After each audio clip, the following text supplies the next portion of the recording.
시애틀교회 성도 여러분, 안녕하셨습니까? 오늘은 2020년 5월 9일 안식일, 귀한 날입니다.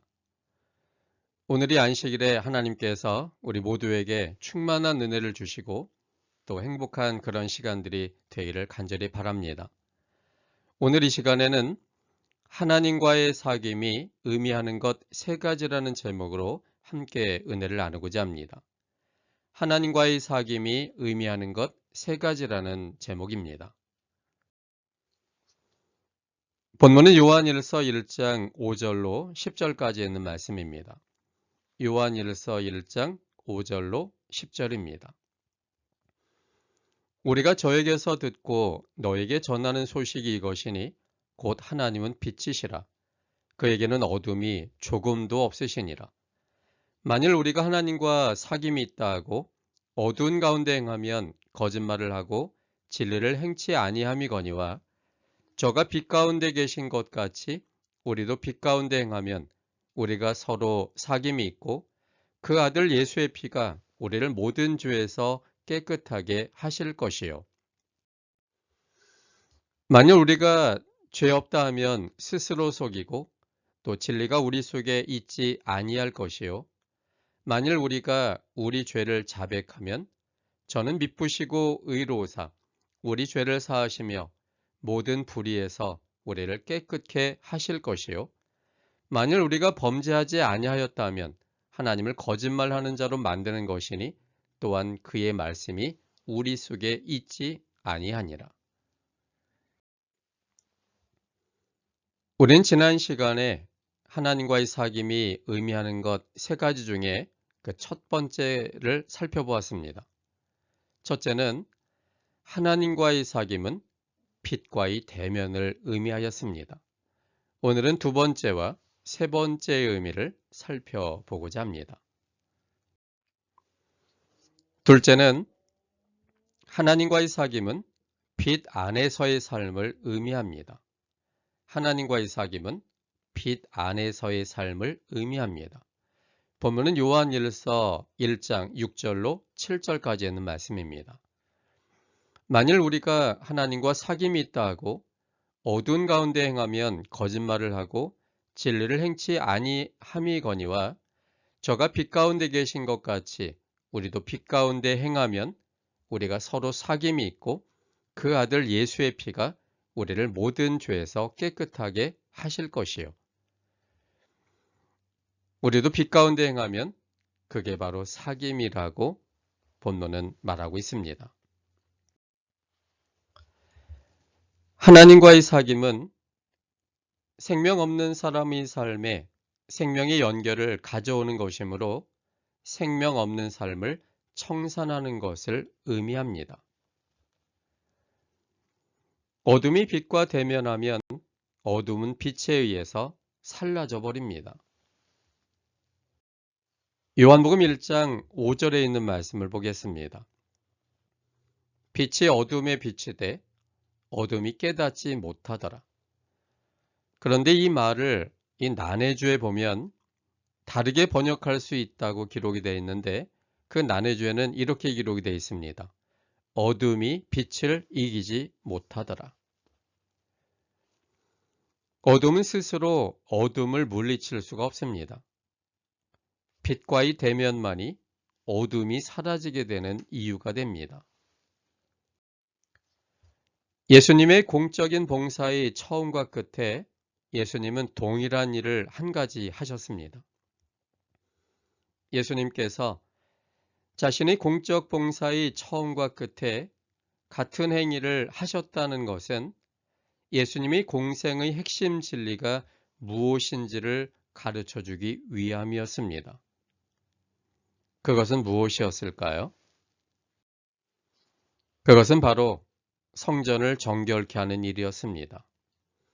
예수님의 공생의 처음이 요한복음 2장 13절부터 22절까지 기록되어 있고 예수님의 공생의 마지막 부분에 예수님께서 하신 마지막 행위는 마태복음 21장 12절로 13절에 기록되어 있습니다.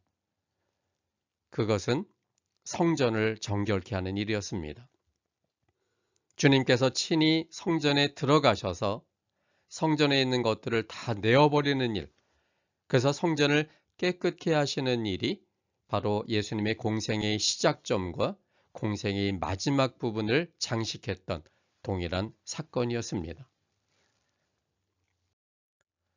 성전이란 무엇일까요? 성경은 성전을 크게 두 가지로 설명합니다. 첫째는 건물로서의 성전입니다. 그것은 그야말로 건물의 성전입니다.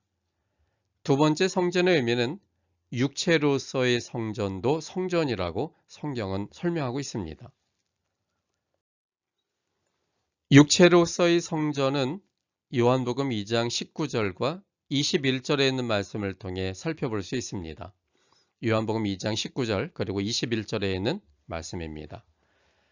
예수께서 대답하여 가라사대 너희가 이 성전을 헐라 내가 사흘 동안에 일으키리라.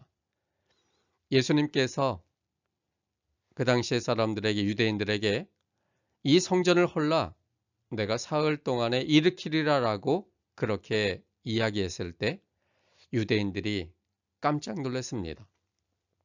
왜냐하면 유대인들은 이 성전을 그들이 보고 있는 건물로서의 성전으로 이해했기 때문입니다. 그래서 유대인들이 이렇게 얘기를 했습니다. 이 성전은 46년 동안 지었건을 너가 3일 동안에 일으키겠다고 한단 말이냐? 그렇게 반문했습니다. 그런데 예수님은 이 성전을 헐라라고 하는 그 의미가 그들이 보고 있는 이 건물로서의 성전이 아니라 성전된 자기 육체를 가리켜 말씀하신 것이다 라고 요한복음 2장 21절에 기록되어져 있습니다. 여기서 예수님은 성전을 건물로서 얘기한 것이 아니라 자기의 육체를 가리켜서 말씀하고 있음을 보게 됩니다. 그리고 고린도전서 6장 19절에도 보면 육체로서의 성전을 바울이 말하고 있음을 알게 됩니다. 너희 몸은 너희가 하나님께로부터 받은 바 너희 가운데 계신 성령의 전인 줄을 알지 못하느냐? 바울은 우리 몸이 성령께서 거하시는 성전이라고 말하고 있습니다. 그래서 건물로서의 성전이 아니라 우리 육체로서의 몸도 이 성경은 성전이라고 말하고 있음을 알게 됩니다. 어둠이 되어서 어둠의 일들을 행하는 우리들은 스스로는 어둠의 일들, 즉 죄들을 벗어버릴 수가 없습니다. 보통 죄들이라 하면 법을 위반하는 것들로만 생각하기 쉽지만 성경의 죄들은 훨씬 더 그 정의가 광범위합니다.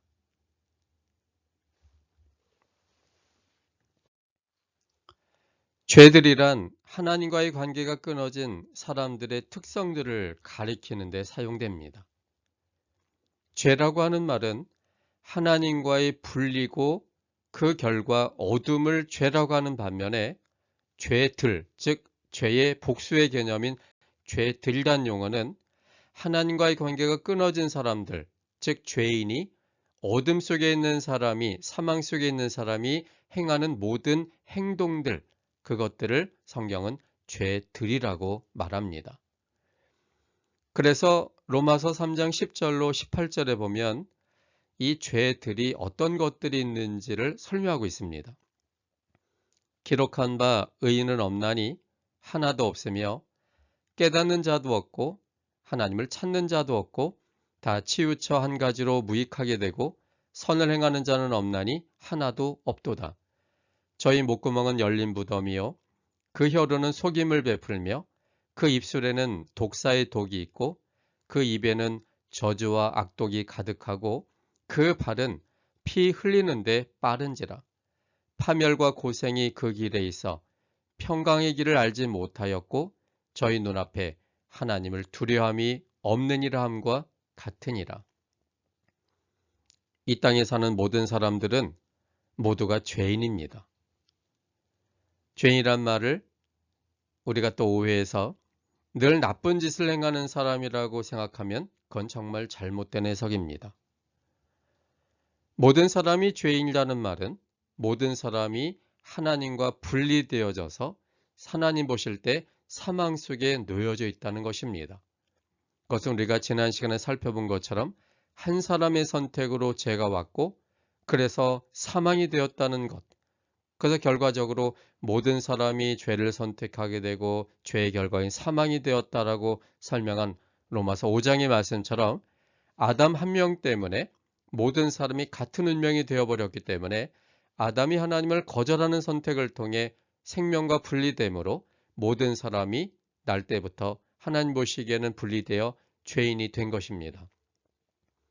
그래서 의인이 하나님과 연결된 사람이 날 때부터 하나님 볼 때는 한 명도 없는 것입니다. 하나님과 분리되어져서 사단의 영의 지배를 받기 때문에 깨닫는 자도 없고 하나님을 찾는 자도 없고 한 가지로 다 무익하게 되고 선을 행하는 자가 없나니 한 명도 없게 된 겁니다. 여기에 선을 행한다는 의미도 하나님이 사용하는 선의 정의와 사람들이 알고 있는 선의 정의가 다릅니다. 하늘과 땅처럼. 하나님이 생각하는 선이란 생명입니다. 그래서 생명을 행하는 자가 없는 이유는 나면서부터 하나님과 분리되었기 때문에 생명의 연결을 받지 못하기 때문에 그래서 사망된 자기 때문에 생명의 일을 행할 수 있는 사람이 한 명도 없는 겁니다. 이런 죄가 되었을 때 이러한 죄인의 모습은 죄들을 행하는 사람이 되는 겁니다. 그래서 그들이 행하는 죄들의 모습들이 저희 목구멍으로는 열린 무덤이요 사망의 말들만 행하고 그 혀로는 속임을 베풀고 그 입술에는 독사의 독이 있고 그 입에는 저주와 악독이 가득하고 그 발은 피 흘리는데 빠른지라 생명적인 일을 하는 게 아니라 사망적인 일에 본능적으로 행한다는 것을 알게 합니다. 파멸과 고생이 그 길에 있어 평강하기를 알지 못하였고 저희 눈앞에 하나님을 두려움이 없는 행동을 하는 사람이 된다고 말하고 있는 것입니다. 이러한 죄들은 우리 스스로는 해결할 수가 없습니다. 왜냐하면 죽은 자들은 죽은 자의 행실인 죄들을 스스로의 힘으로는 그칠 수가 없기 때문입니다. 우리 스스로는 이 죄의 본성의 길에서 벗어날 수가 없기 때문에 죄들을 우리는 스스로가 해결할 수가 없는 것입니다. 그래서 의지가 강한 사람은 내가 그렇게 하지 않겠다는 의지력을 갖고 행할 수 있다라고 생각할 수 있지만 그런데 우리의 의지력, 즉 죽은 자의 의지력은 썩은 새끼줄과 같아서 금방 그 의지가 풀려질 수밖에 없는 것입니다. 그래서 작심삼일이라고 하는 말은 매우 합당한 말인 것 같습니다. 우리가 생명적인 일을 하기 위하여 결심한다 할지라도 우리의 자체가 사망이기 때문에 그것을 행할 수 있는 능력이 우리 속에 없기 때문입니다. 그러므로 죽은 자들은 죽은 자의 행실인 이 죄들을 우리 스스로의 힘으로는 그칠 수가 없기 때문에 그거를 할 수 있는 유일한 길은 예수님께서 성전을 정결케 하셨던 것처럼 빛이신 하나님께서 내 마음에 오실 때 어둠의 일들이 버려지게 되고 드디어 빛 안에서 우리가 살게 된다는 사실입니다. 누구와 연결되냐에 따라서 누구와 연결된 결과의 열매가 맺혀지는 것입니다. 즉 사단에게 연결되어 있으면 사망의 열매들이 열리고 하나님과 연결되어 있으면 생명의 열매들이 열립니다. 왜냐하면 열매는 그 뿌리의 결과이기 때문입니다. 그러므로 우리는 나면서부터 하나님과 분리되고 사단과 연결되어 태어나기 때문에 사단의 본질인 사망의 열매들을 맺힐 수밖에 없는 사람이 되는 것이고 그런데 그런 사람이 우리가 성령의 은혜 속에 하나님을 발견하여 하나님과 연결됨을 선택하면 이제는 하나님이 우리 속에서 그 근원이 되기 때문에 하나님의 본질인 생명의 열매들이 우리 속에서 열려지게 된다는 사실입니다. 마태복음 7장 16절부터 18절에서 예수님은 이 부분에 대하여 아주 자세히 그리고 합리적으로 설명해 주셨습니다. 함께 보겠습니다. 그의 열매로 그들을 알지니 가시나무에서 포도를 또는 엉겅퀴에서 무화과를 따겠느냐? 이와 같이 좋은 나무마다 아름다운 열매를 맺고 못된 나무가 나쁜 열매를 맺나니 좋은 나무가 나쁜 열매를 맺을 수 없고 못된 나무가 아름다운 열매를 맺을 수 없느니라. 예수님은 법칙으로 말씀하셨습니다. 반드시 그렇게 될 수밖에 없는 법칙이라고 말씀하고 계십니다. 그래서 가시나무에서는 절대로 포도 열매를 맺을 수가 없고 엉겅퀴에서는 무화과를 절대로 딸 수가 없다는 것입니다. 좋은 나무는 아름다운 열매를 맺을 수밖에 없고 못된 나무는 나쁜 열매를 맺을 수밖에 없는 것입니다. 좋은 나무가 나쁜 열매를 맺을 수 없고 못된 나무가 아름다운 열매를 아예 맺을 수가 없는 법칙이라는 것입니다. 그러므로 우리가 누구에게 연결되어 있느냐에 따라 연결된 자의 영의 지배 속에 있는 열매를 맺을 수밖에 없는 것입니다. 그래서 우리는 아담이 하나님을 거절하고 사단과 연결됨으로 사단의 지배 속에 놓여져 있는 선택을 했기 때문에 아담 안에 태어난 우리들은 나면서부터 하나님과 분리되어져 있고 사단과 연결되어져 있기 때문에 우리는 나면서부터 하나님 보시기에는 죽은 자가 되었고 죄인이 된 것입니다.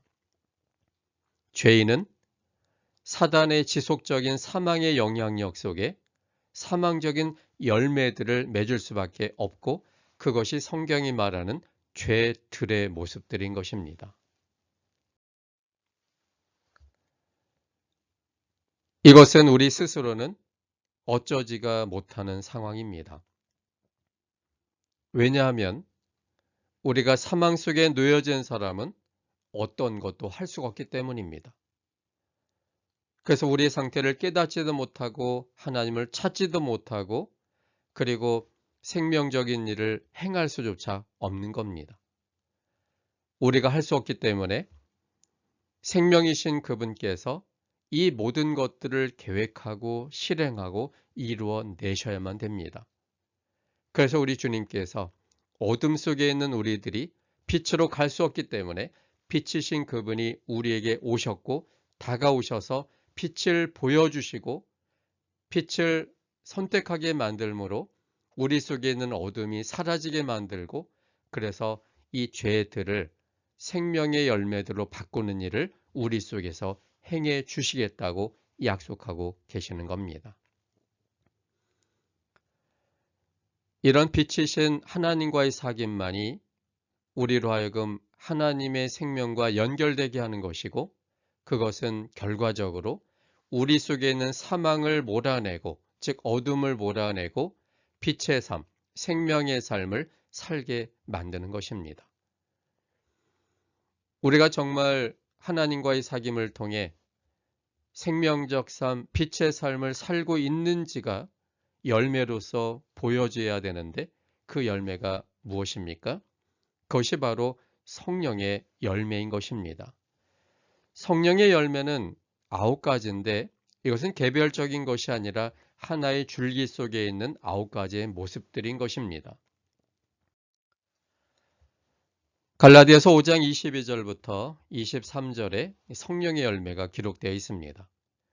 오직 성령의 열매는 사랑과 희락과 화평과 오래 참음과 자비와 양선과 충성과 온유와 절제니 이 같은 것을 금지할 법이 없느니라.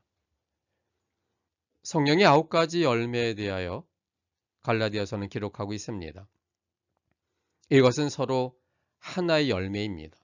그래서 사랑이 있는데 오래 참음이 없다거나 자비는 있는데 화평이 없거나 하질 않습니다. 이 모든 것들은 하나의 열매로서 9가지의 모습으로 등장하는 것이기 때문에 이것이 골고루 사람의 인격 속에 골고루 열매가 맺혀지게 됩니다.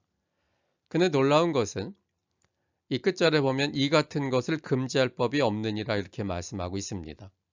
이것은 성령께서 우리 마음 가운데서 만들어내는 것들이기 때문에 사단으로 인한 영향력에서 벗어난 사람들에게는 이것이 금지되지 않게 저절로 성령의 은혜 속에 열려지고 또 강화되는 그런 열매라는 사실을 우리에게 말씀하고 계시고 있습니다. 야고보서 2장 26절에 보면 영혼 없는 몸이 죽은 것 같이 행함이 없는 믿음은 죽은 것이니라라고 말씀하고 있습니다. 행함은 믿음의 결과입니다. 내가 누구와 사귀고 있는지를 보여주는 것이 행함입니다. 사단과 연결되어 있고 어둠 속에 놓여져 있다면 그것은 반드시 어둠의 일들을 행하는 사람이 되는 것입니다. 그러나 반면에 하나님을 우리의 중심에 놓여지면 성령께서 주님이 우리 속에 거하시게 되면 그 하나님이 우리에게 생명적인 일들을 만들어내는 겁니다. 주님과의 참된 생명의 관계가 주님의 품성을 드러내는 사람으로 만들어지게 되는 것입니다. 그래서 행함이 없다는 것은 결국은 하나님의 관계의 믿음이 죽어버렸다는 것을 증거하는 것입니다. 그래서 믿음은 그 열매로서의 행함을 반드시 만들어냅니다.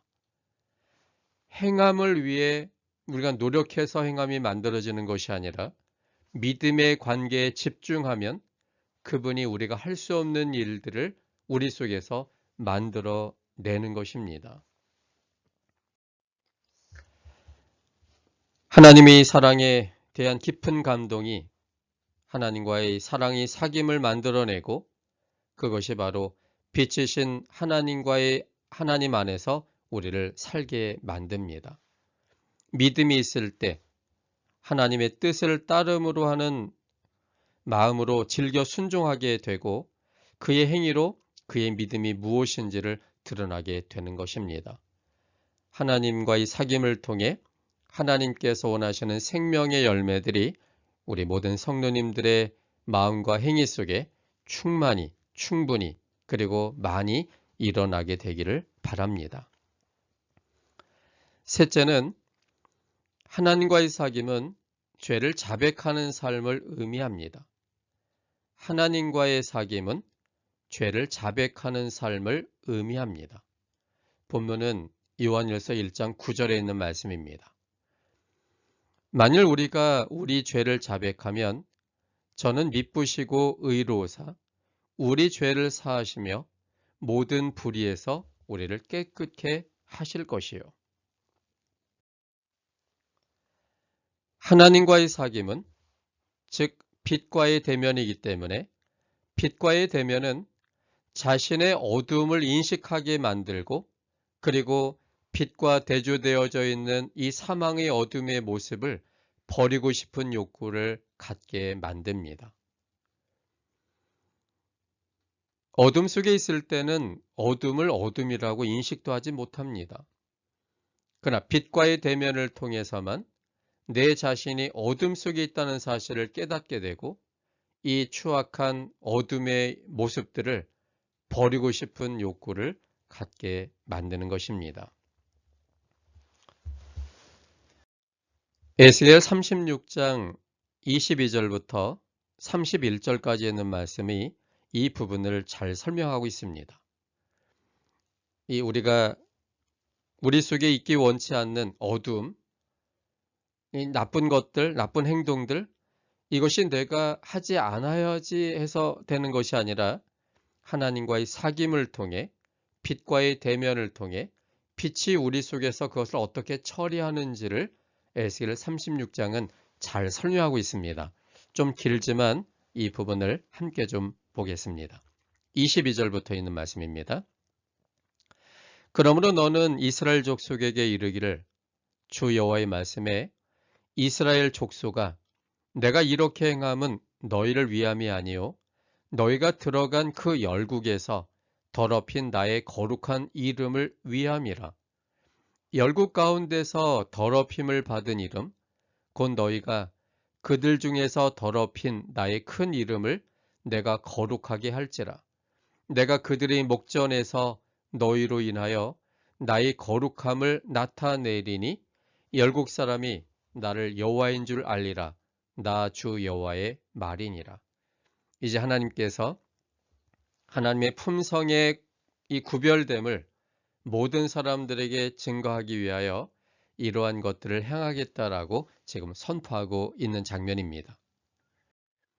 24절 내가 너희를 열국 중에서 취하여 내고 열국 중에서 모아 데리고 고토에 들어가서 맑은 물로 너희에게 뿌려서 너희로 정결케 하되 곧 너희 모든 더러운 것과 모든 우상을 섬김에서 너희를 정결케 할 것이며 또 새 영을 너희 속에 두고 새 마음을 너희에게 주되 너희 육신에서 굳은 마음을 제하고 부드러운 마음을 줄 것이며 여기 하나님께서 먼저 모든 것들을 행하십니다.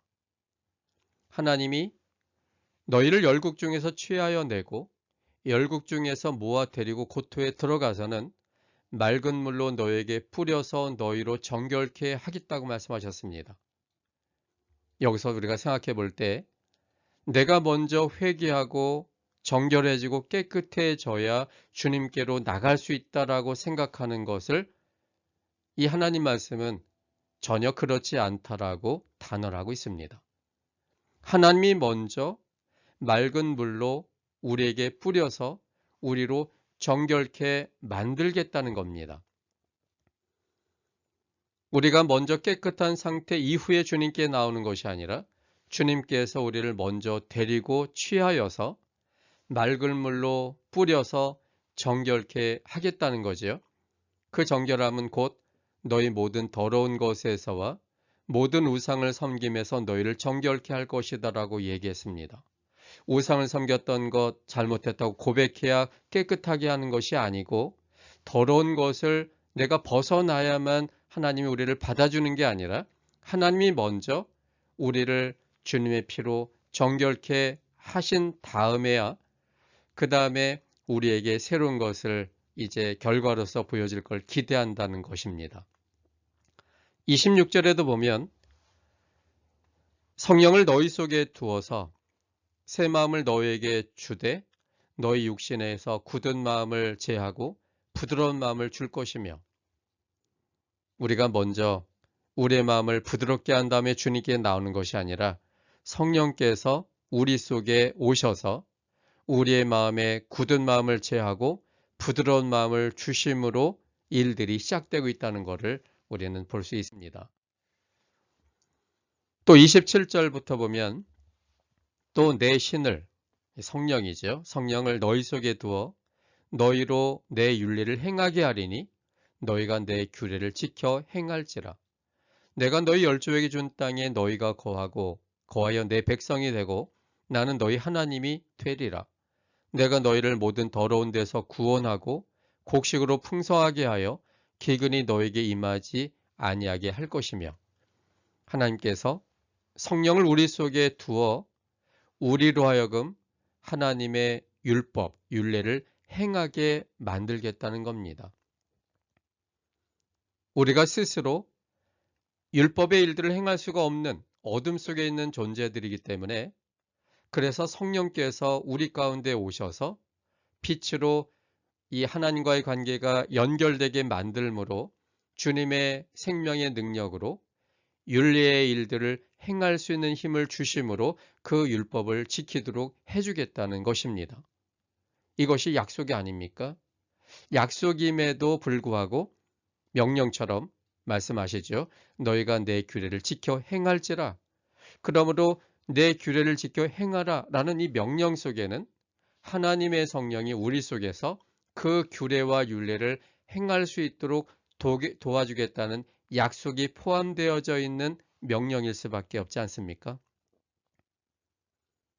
우리가 율례를 행하기 때문에 하나님의 백성이라고 칭하는 것이 아니라 율례를 행할 수조차 없는 어둠 속에 있는 사망 속에 있는 사람이기 때문에 하나님은 성령을 통해 우리 속에 있는 이 어둠을 내어버리게 만들고 하나님과 연결됨을 통해서 하나님의 생명의 능력이 우리로 하여금 그 율법의 일들을 행할 수 있는 힘을 통해 지켜나가게 하겠다는 약속인 겁니다. 그래서 우리 주님이 29절에 있는 것처럼 내가 너희를 모든 어두운 데서 구원하여 주고 그리고 구원한 다음에는 곡식으로 풍성하게 하여 기근이 너에게 임하지 않게 만들겠다고 하나님이 말씀하셨습니다. 우리 주님께서 모든 것들을 계획하고 행하시고 끝마치는 것입니다. 그리고는 30절, 31절에 보면 또 나무의 실과와 밭의 소산을 풍성케 하여 너희로 다시는 기근의 욕을 열국에게 받지 않게 하리니 그때 너희가 너희 악한 길과 너희 불선한 행위를 기억하고 너희 모든 죄악과 가증한 일을 인하여 스스로 밉게 보리라. 여기 31절에 그때라는 이 표현이 상당히 중요합니다. 그때에 대해서야. 앞에 어떤 일이 있었습니까? 우리 주님께서 우리를 데리고 가셔서 정결케 하고 성령을 부어주셔서 우리 속에서 새로운 마음을 주시고 그래서 율례를 행하게 만들고 그래서 그동안은 어둠으로서 죄인으로서 죄들만을 짓고 사는 어쩔 수 없는 죄인의 삶을 산 사람들을 우리가 행할 수 없기 때문에 하나님께서 우리에게 오셔서 성령을 통해 우리의 마음을 바꿔주시고 생각을 바꿔주셔서 이제는 이 율례조차도 하나님이 그것을 이루게 만들어 놓으심으로 그 모든 것들을 완전하게 열매를 맺혀 주시겠다는 것이지 않습니까? 이 모든 과정을 가만히 생각해 보면 우리가 한 일이 아무것도 없습니다. 생명이신 하나님께서 먼저 그 일을 행하신 것입니다. 이것이 하나님의 은혜이고 하나님의 사랑입니다. 주님께서 이루신 그 은혜를 성령의 은혜 속에 맛보고 그것을 느껴보니까 마음에 너무나 감동이 오게 된 겁니다. 이제는 성령의 은혜 속에서 행한 빛의 열매들을 보니까 그동안 하나님 없이 살았던 어둠의 일들이 너무나 이게 부끄러워지는 것입니다. 그러므로 하나님이 우리 속에서 행하신 모든 일을 경험한 그때가 그때죠. 그때에 우리가 이제는 우리의 악한 길과 우리의 불선한 행위를 기억하고 우리의 모든 죄악과 가증한 일을 인하여 이 모든 것들이 이제는 미워지게 된다는 것입니다. 예전에는 너무나 거침없이 늘 행하던 습관대로 익숙했던 것들인데 성령께서 우리 속에 새로운 생각과 행동을 보여주게 만드니까 과거의 모든 죄악들, 가증한 일, 악한 길, 불선한 행위들 그 모든 것들이 점점 미워지게 되고 싫어지게 된다고 이 성경은 말하고 있습니다. 주님의 완벽한 승리입니다. 사단과의 관계 속에 죄들을 할 수밖에 없는 우리들에게 하나님이 함께 하심으로 어떻게 생명의 사람으로 바꿔놓는지를 보여주는 완벽한 하나님의 승리의 모습입니다. 그러면서도 이 31절이 참으로 감사한 것은 우리의 선택의 자유를 인정하시기 때문에 이 모든 것들을 강제로 하는 것이 아니라 하나님이 우리를 이끌어내므로 하나님이 우리에게 주신 선택의 자유로 이제는 우리의 죄악적인 모든 과거의 일들에 대하여 믿게 보도록 만들어 주겠다고 약속하고 있는 것입니다. 이게 얼마나 하나님다운 모습입니까? 강제하지 않는 주님의 사랑으로 우리를 완전히 바꾸어 놓는 하나님의 놀라운 승리의 모습 아닙니까? 하나님의 사귐은 그래서 이렇게 우리가 이제는 과거적인 삶이 아니라 생명적인 삶을 살게 하는 이 중요한 전환점이 되게 만듭니다. 하나님의 사랑의 품성을 깨달음으로 인해 우리가 어떤 일이 우리에게 벌어질까요? 첫째는 하나님의 품성을 오해하였음을 고백하게 됩니다. 이것이 욥이 행했던 회개이죠. 욥기 42장 5절 6절에 보면 내가 주께 대하여 귀로 듣기만 하였사옵더니 이제는 눈으로 주를 배웁나이다. 그러므로 내가 스스로 하나고 티끌과 재 가운데서 회개하나이다. 욥이 한 회개는 우리가 보통 알고 있는 잘못된 행위를 고백하는 회개로서의 회개가 아닙니다. 그는 자타가 공인하는 잘못한 행위가 없는 사람이었습니다. 그런데도 그가 회개했다는 것은 결국은 생각의 변화를 일으키는 회개를 했다는 것이고, 그의 생각의 변화는 그가 하나님의 품성에 대하여 오해하였음에 대한 고백의 회개였습니다. 그는 주님에 대하여 사람들이 말하는 이야기에 대하여 귀로만 듣고선 알고 있었습니다. 사람들이 하나님에 대하여 이야기한 하나님의 품성은 조건적 사랑을 하는 분이었습니다. 내가 하나님의 말을 잘 들으면 복을 주고 듣지 않으면 벌을 주는 하나님이라고 사람들은 얘기했고, 그런 얘기를 들은 욥은 그런 하나님으로 인식하고 있었습니다. 그래서 그는 하나님의 복을 받기 위해, 벌 받지 않기 위해 그는 최선의 삶을 다 살았기 때문에 그는 자타가 공인할 만큼 이 행위로서는 죄들을 범한 적이 없는 사람이었습니다. 그러나 하나님을 여전히 품성을 오해하고 있는 그 상태는 하나님과 연결이 되지 않은 상태이고, 그것은 하나님 볼 때는 죽은 자의 상태이기 때문에 그런 죽은 자의 상태에서의 최선의 이 죄들을 행하지 않기 위하여 노력한 그 욥을 볼 때 하나님은 너무나 안타까웠고, 그래서 드디어 하나님은 욥기 38장에 등장하십니다. 어떤 하나님으로요? 창조주 하나님으로. 창조주 하나님이라면 그 하나님은 만든 자들에 대하여 책임지시는 분이어야 되고 생명 그 자체여야 되며 사랑이라는 사실을 그가 깨닫게 됩니다. 그러므로 이제 창조주로서의 하나님을 깨달은 이 욥은 그런 하나님이야말로 조건적 사랑을 펼치는 분이 아니라 무조건적 사랑을 펼치셔야만 그가 만든 존재들이 생명을 유지한다는 사실을 깨닫게 됩니다. 그래서 하나님을 오해한, 하나님의 품성을 오해한 그 자신을 이제는 회개하게 되는 거지요. 이제 잘못 오해한 하나님의 품성을 이제 새롭게 깨달음을 통해 이제 하나님께 새롭게 이제 그 자신이 깨달은 것들에 대하여 고백하는 회개를 하게 되는 것입니다. 디모데후서 2장 25절에 보면 거역하는 자를 온유함으로 징계할지니 혹 하나님이 저에게 회개함을 주사 진리를 알게 하실까 하며 이렇게 표현되어 있습니다. 회개는 하나님께서 주시는 선물입니다. 하나님께서 저에게 회개함을 주사, 그런데 우리가 이 회개를 잘못 이해하면 잘못한 것을 고백하게 한다 이렇게 할 것처럼 기대하는데, 근데 그 다음 이어지는 말씀은 진리를 알게 하시는 겁니다.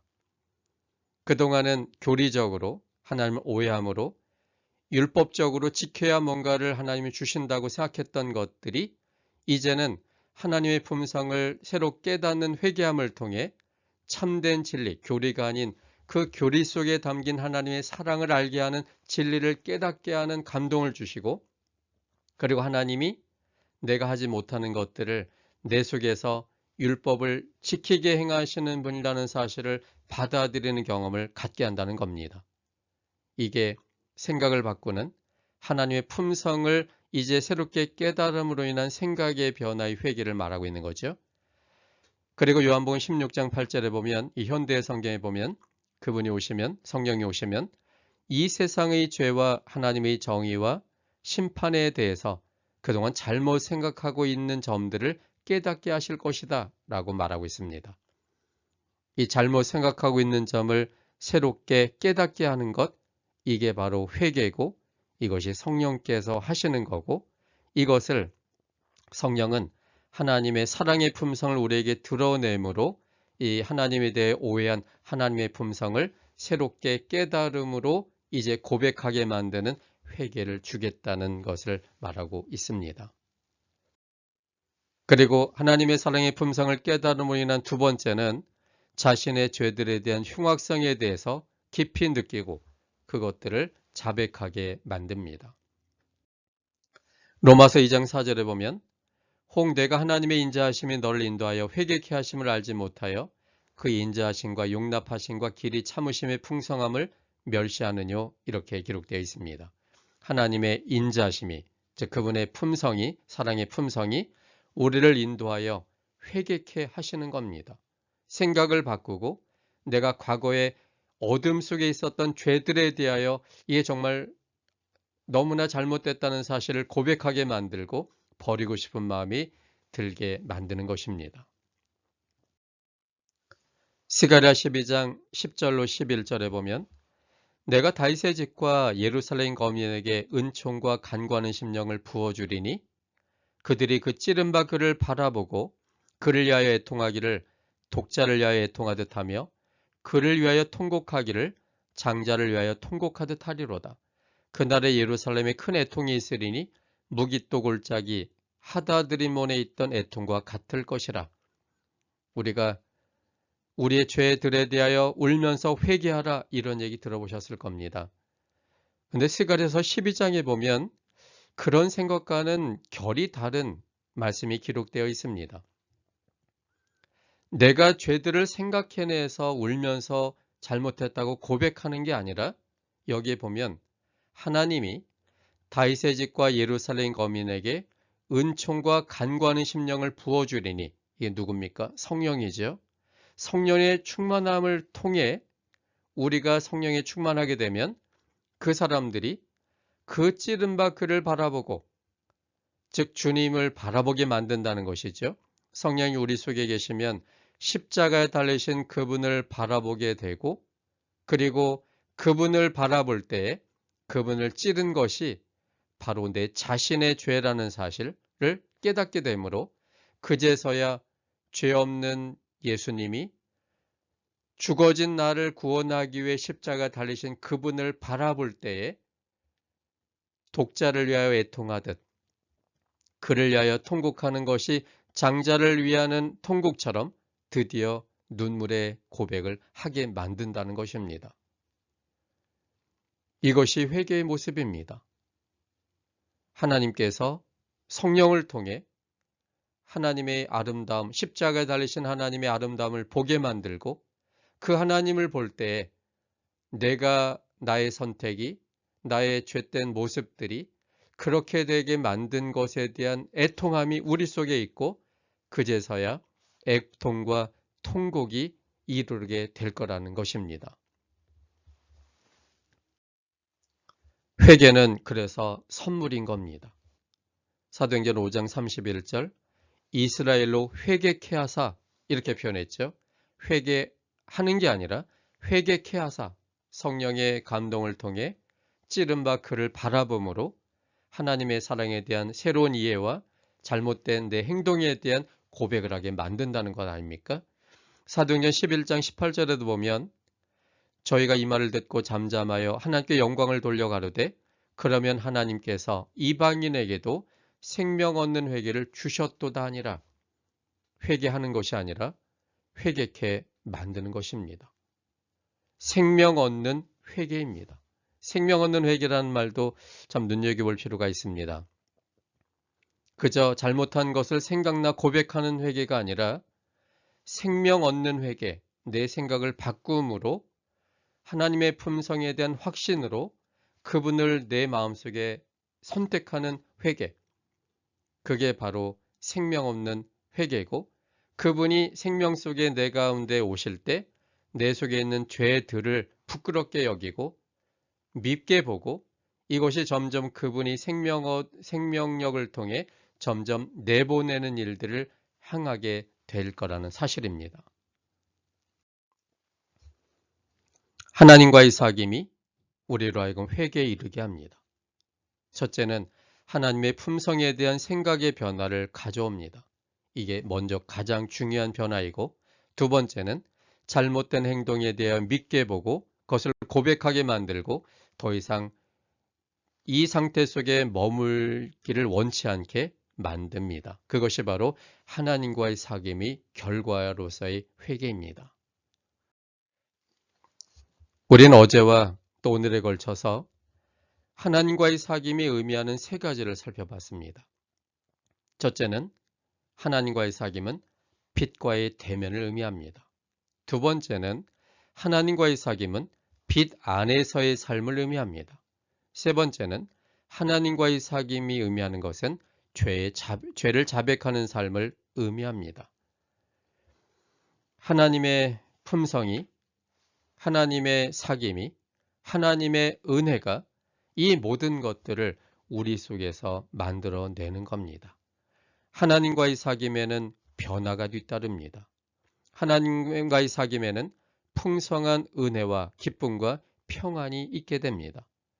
그러므로 지식적 사귐이 아닌 가슴과 가슴, 마음과 마음의 사귐이 되어서 빛의 자녀들로서의 모습 속에 기쁘고 소망과 그리고 행복으로 살아가는 우리 모든 분들이 되기를 간절히 바랍니다. 함께 기도하겠습니다.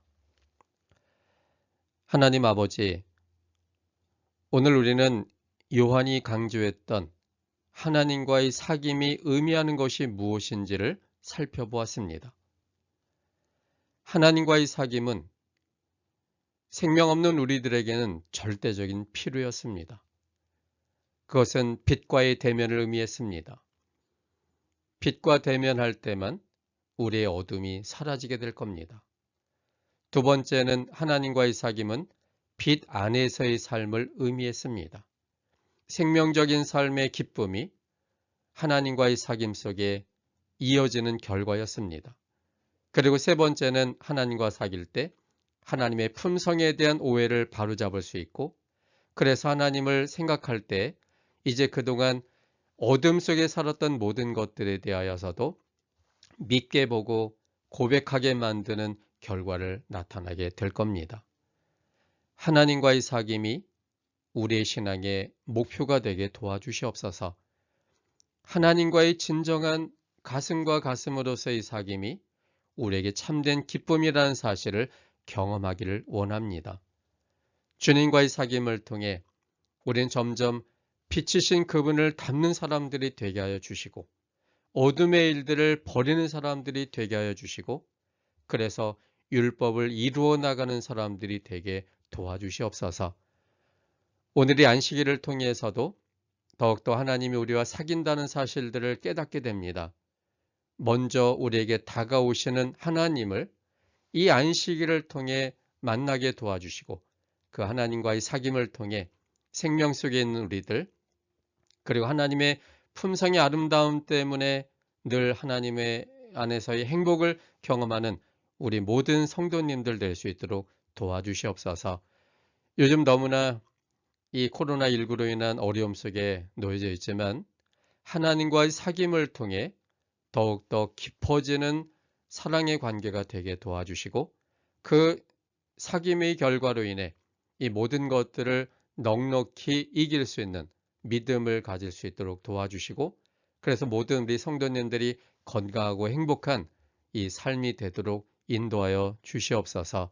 주님의 은혜에 감사드리오며 예수님 이름으로 기도합니다.